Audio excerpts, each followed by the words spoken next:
सदर गुन्ह्याचा तपास आपण हा गुन्हा घडल्यानंतर 24 तासाचा आत हा तपास केलेला आहे.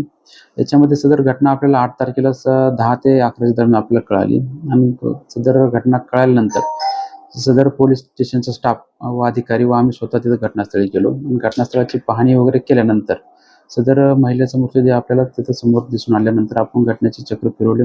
माननीय वरिष्ठ अचल दलाल मॅडम तसेच अभिजित शिवतरे साहेब यांना सर्व गोष्टीची कल्पना दिली.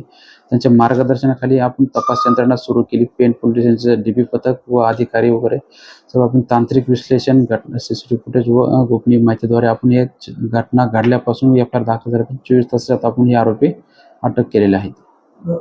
गुन्ह्याची पार्श्वभूमी अशी लक्षात येते की सदरचे आरोपी व ही मयत महिला यांची पेनमध्ये भेट झाली. भेट झाल्यानंतर हे आरोपी ह्या महिलेला घेऊन येरवाडीच्या डोंगरावरती गेलेले निष्पन्न झाले आणि तिथे त्यांच्या आपापसात बाचाबाचीमध्ये तिचा खून झाल्यास समजते माहिती. हे आरोपी जे दोन आहेत ते